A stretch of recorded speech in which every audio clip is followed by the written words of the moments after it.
Super star Rajinikanth இப்போ Jailer 2 படத்தில் பிஸியாக நடித்து கொண்டு இருக்காரு. இந்த ஜெயிலர் 2 படத்தை நெல்சன் எடுக்கிறாரு. மேலும் இந்த படம் அடுத்த வருஷம் ஆகஸ்ட் மாதம் ரிலீஸ் ஆகுது. அதைத் தொடர்ந்து தலைவர் 173 திரைப்படம். இந்த படத்தை ராம்குமார் பாலகிருஷ்ணா எடுப்பார்னு ஆரம்பத்தில் சொல்லப்பட்டாலும் சிபி சக்கரவர்த்தி தான் இந்த படத்தை எடுக்க போகிறார் என அஃபிஷியலாக அனௌன்ஸ்மெண்ட் வெளியிடப்பட்டது. கமல்ஹாசன் ப்ரொடக்ஷன்ஸ் பண்ண, அனிருத் மியூசிக் பண்ண இந்த படம் எடுக்கப்படுறதா ப்ரோமோ வீடியோவோட அறிவித்தாங்க. அதைத் தொடர்ந்து தலைவர் 174 படம். இதை குறித்து ரஜினியே ஒரு பேட்டியில் சொல்லியிருந்தார். அதாவது படையப்பா படம். இந்த படத்தை ரஜினிகாந்துடைய 50வது விழா கொண்டாடும் விதமாக அவருடைய பிறந்த நாளுக்கு வெளியிட்டிருந்தாங்க.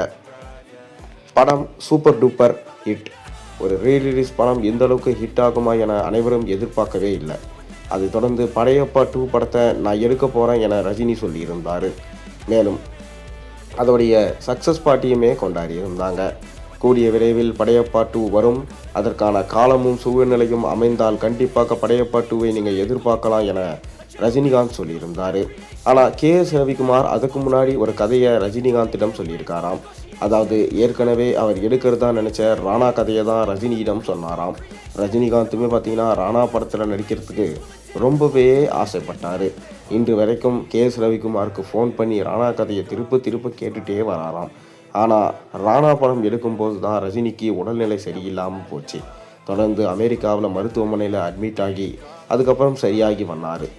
அது வந்ததுக்கு அப்புறமா அவர் கோச்சடையான் அப்படின்ற படத்தில் நடித்தார்.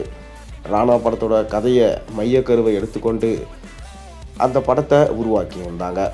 ரஜினிகாந்தோட மகள் தான் அந்த படத்தை இயக்கியிருந்தார். அனிமேஷன் டெக்னாலஜி மூலமாக அந்த படத்தை ரிலீஸ் பண்ணாங்க. கிட்டத்தட்ட பாகுபலியே மிஞ்சிய பிரம்மாண்டம் அந்த அளவுக்கு தான் கோச்சடையான் படம் இருக்கும். ஆனால் அனிமேஷனில் எடுத்ததுனால மக்களுக்கு அந்த படம் ரீச் ஆகாமலே போயிடுச்சு. கிட்டத்தட்ட பார்ட் 2 கோச்சடையான் 2 கூட எடுப்பேன்னு சொல்லிட்டு அதில் லீட் கொடுத்துருப்பாங்க. ஆனால் கடைசி வரைக்கும் எந்த படத்தையுமே எடுக்கலை. இது ரொம்பவே ரஜினிகாந்துக்கும் KS ரவிக்குமாருக்கும் மன வருத்தத்தை தான் அளித்தது. தொடர்ந்து இப்போ KS ரவிக்குமார் ராணா அப்படின்ற கதையே மீண்டும் எடுக்கலாமா, அதற்கான சாத்தியக்கூறு இருக்கா? கண்டிப்பாக படம் நல்லாயிருக்கும். இத்தலைமுறைக்கு ஏற்ற மாதிரி இருக்கும். பாகுபலி படத்தை விட பிரம்மாண்டமாக இருக்கும்.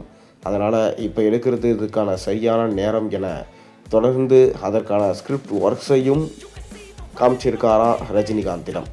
ரஜினி பார்த்துட்டு ரொம்பவே நல்லா இருக்குது, கூடிய விரைவிலே இதற்கான நல்ல செய்தியை நான் சொல்கிறேன் அப்படின்னு சொல்லிட்டு ரஜினி சொல்லியிருக்காராம். நீங்கள் என்ன நினைக்கிறீங்க? உங்கள் கருத்துக்களை மறக்காம